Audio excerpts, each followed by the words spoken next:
alunos, tudo bem com vocês? Sou a professora Dani Neri. Vamos conhecer o nosso tema gerador de aprendizagem e sejam bem-vindos todos e todas a mais uma aula.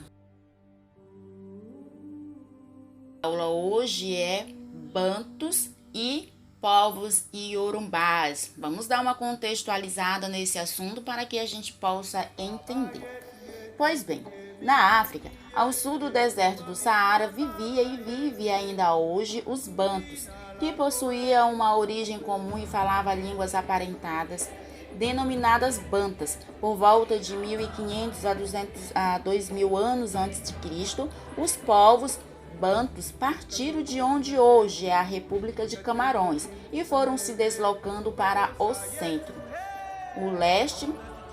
centro-leste e o sul do continente africano.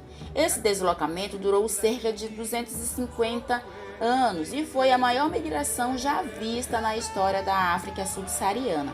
Durante seu deslocamento, os bantus domesticaram plantas e animais, conquistaram povos que viviam de caça e pesca. Os bantus eram povos agricultores e tinham o domínio da técnica de produção de ferro, usado por eles para fazer instrumentos de trabalho e armas de guerra. Isso os colocavam em vantagem sobre os povos que desconhecia a técnica da metalurgia e ajuda a explicar sua vitória sobre esses povos. Assim, as regiões ocupadas pelos bantus tornaram-se terras de agricultores que dominavam a metalurgia. Reino do Congo. A bacia é um outro temazinho aqui que vai estar contextualizando a nossa aulinha de hoje. A bacia do rio Zaire, chamada de Congo pelos portugueses, era habitada desde longo tempo por grupos bantus, como os Bakongos, o Lumba, o Lunda e o Kikongo. Segundo uma tradição, no final do século XIII, os Bakongos dominaram grupos menores falantes das línguas Umbundo e Kikongo, sob a liderança de um líder lendário de nome Nimialukeni. Eles expandiram seus domínios por meio de guerra, aliança e da cobrança de tributos. Nimialuk recebeu o título de Mani-Congo, Senhor do Congo, e passou a ser considerado o herói fundador do Reino do Congo. Depois, edificou seu palácio em Mbanza, Congo, e a partir desse centro de poder, o Reino do Congo passou a controlar um amplo território. Na capital, o Mani-Congo exercia sua autoridade com auxílio de 12 conselheiros, entre os quais estavam os secretários reais, oficiais militares, homens da lei e os coletores de impostos, entre outros. Desses 12 conselheiros, 4 eram mulheres e representavam o clã das avós do rei.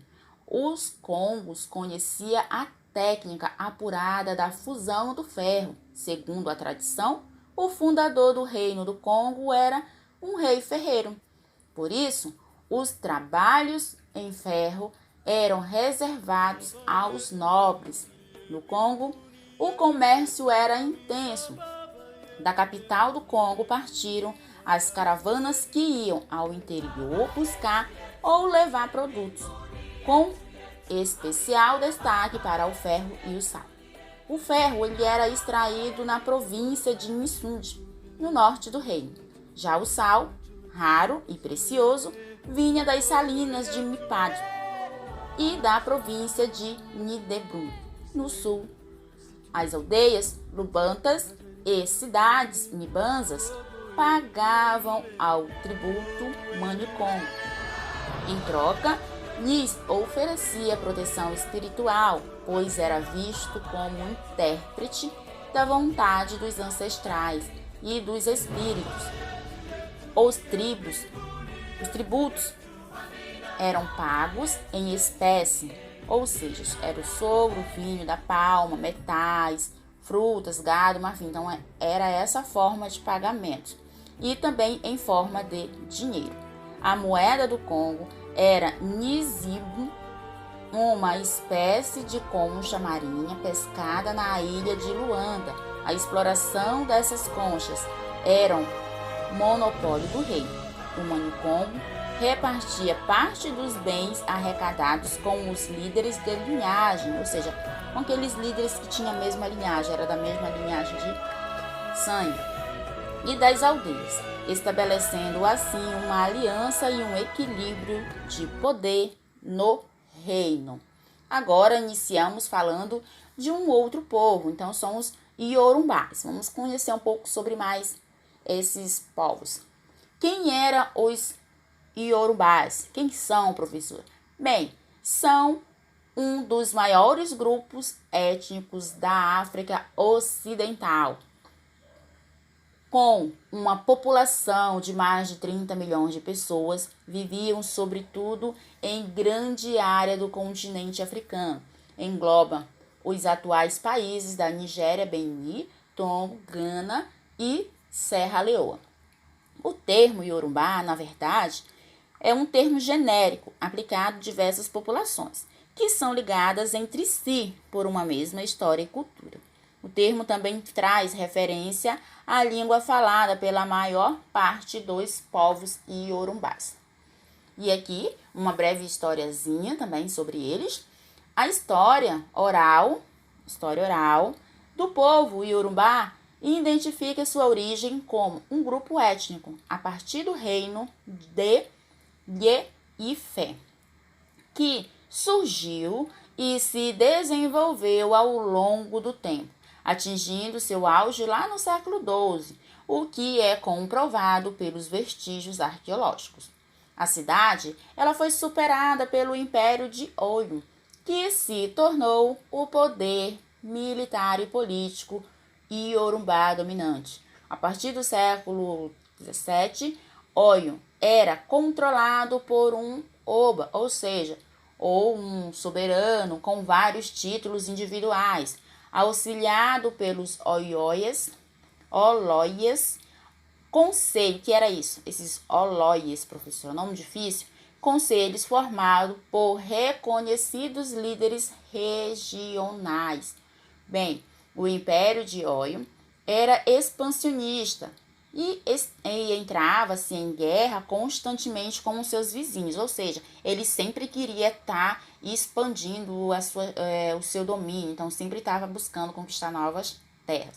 Dessa forma, ele participou ativamente do comércio de escravos no século XVIII, negociando seus prisioneiros de guerra diretamente com os portugueses, que construíram um importante entreposto comercial na atual cidade de Lagos, Nigéria, para facilitar o comércio.